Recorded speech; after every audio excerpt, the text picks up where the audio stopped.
Assalamualaikum warahmatullahi wabarakatuh. Saya Lailatul Naim binti Marwan daripada Usuluddin Kaunseling Semester 7. Saya akan membentangkan mengenai Al-Kharaziyah, isu berkaitan dengan fana dan baqa.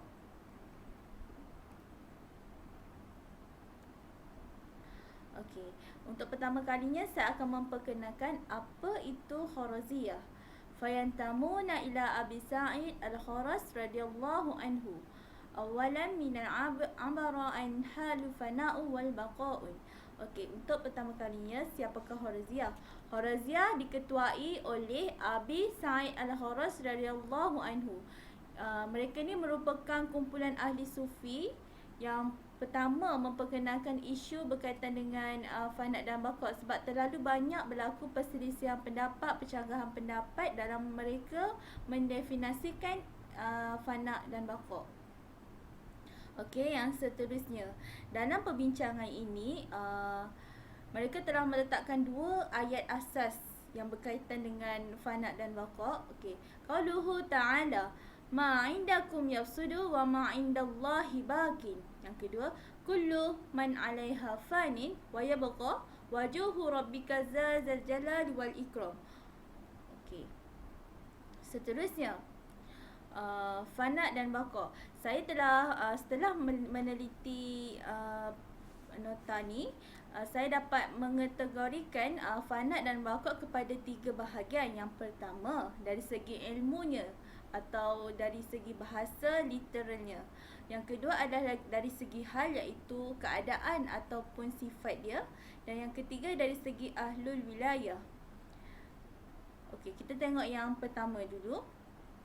Untuk yang pertama dari segi ilmunya, fana dan al-fana'u wal baqa'u 'ala lisanu ilmi bermakna al-awwal baqa'u tarfuhu al-awwal fi fana wa tarfuhu al-akhar fi fana.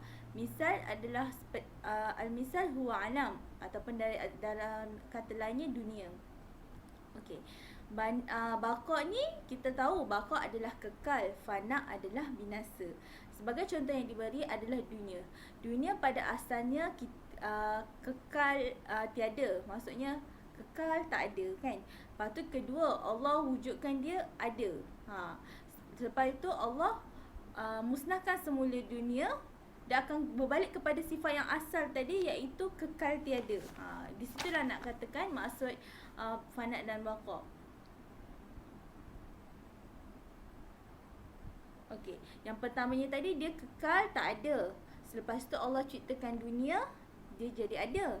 Lepas tu dan akhirnya nanti Allah musnahkan semula dunia, dia akan jadi kekal tiada, berbalik kepada sifat yang asal tadi. Okey. Yang kedua, baqa'u lam yakuna mawjudan qattun wa wajada wa la yafna abada. Maksudnya kat sini contohnya seperti jannah wan nar, syurga dan neraka. Pada awalnya syurga dan neraka tiada. Jadi dia kekal tiada. Selepas tu Allah ciptakan syurga dan neraka. Dan syurga dan neraka ini sampai ke penghujung, sampai ke bila-bila pun dia tetap ada. So dia kekal ada. Jadi berbeza macam tadi, macam dunia tadi, pada mulanya tiada, ada, tiada balik. Kalau macam syurga dan neraka, pada awalnya tiada. Selepas tu bila dia diciptakan, dia kekal ada sampai bila-bila. Jadi kat situ bezanya. Okey, yang ketiga, baqa'u lam yakuna abadan annahu lam yakuna wa la yumkinu annahu la yakuna. Okey, contohnya seperti sifatuhu jalla jalalah. Maksudnya sifat Allah. Okey, baqa yang ketiga ni bermaksud kekalnya sifat Allah. Contohnya sifat Allah daripada awal sampai akhir. Sifat Allah tetap ada dan tak pernah hilang. Kekal ada sampai bila-bila. Jadi bezalah kat situ. Macam tadi mula-mula tiada, ada, tiada. Yang kedua pula tiada, ada. Dan yang ketiga memang ada je sampai bila-bila. Maksudnya dia kekal lah. Okey, yang seterusnya dari segi hal, iaitu dari segi keadaan. Yafna al-jahlu fala mahalata an yabqa al-ilmu, iaitu bermaksud kat sini dari segi hamba lah. Bawah tu kan al-abdu tu. Allah meletakkan sifat jahil kepada seorang hamba. Jadi si A mempunyai sifat yang jahil, dia kekal dengan sifat jahil dia. Memang dari dulu dia ada sifat jahil. Tiba-tiba Allah fanakan, iaitu Allah binasakan sifat jahil yang ada pada diri dia. Lalu apa yang ada pada diri dia? Jadi adanya pada dia adalah sifat ilmu. Sebab jahil lawannya ilmu. Kat situ maksudnya seseorang yang ada sifat jahil kekal dengan sifat jahil, dan Allah fanakan sifat jahil dia. Allah binasakan, Allah buang sifat jahil dia. Maka yang ada pada dia tinggallah sifat ilmu. Berbezalah, jahil lawannya berilmu. Macam kita, asalnya kita malas. Bila kita malas, kekal dengan sifat malas. Tapi Allah telah buang sifat malas dalam diri kita. Allah binasakan sifat malas dalam diri kita. Maka yang ada pada kita rajin. Begitulah. Okey, sebab tu bawah tu dikata mazmumah biqiyamu al-wusufa mahmudah. Maksudnya hilangnya sifat mazmumah, hilangnya sifat yang buruk, maka yang datang pada kita adalah sifat yang baik, iaitu sifat mahmudah. Okey. Yang seterusnya, ahlul wilayah. Ahlul wilayah ni merupakan satu kumpulan merupakan satu geng lah, macam kumpulan yang orang yang mempunyai tahap kesempurnaan kewalian yang tinggi di sisi Allah. Maksudnya mereka ni orang yang sangat dekat dengan Allah.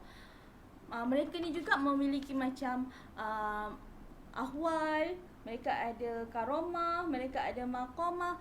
Tapi dalam masa yang sama mereka tidak tidak menganggap benda-benda tersebut merupakan satu perkara yang utama untuk mereka sampai kepada Allah. Walaupun hakikatnya memang Allah bagi benda-benda tu pada kelebihan-kelebihan tu pada mereka, tapi mereka menganggap perkara-perkara tersebut merupakan satu penghalang untuk mereka sampai kepada Allah, sebab adanya kemuliaan yang membantu mereka. Padahal kalau kita tak ada benda-benda macam tu, kita akan kekal kepada diri kita seperti sedia kala.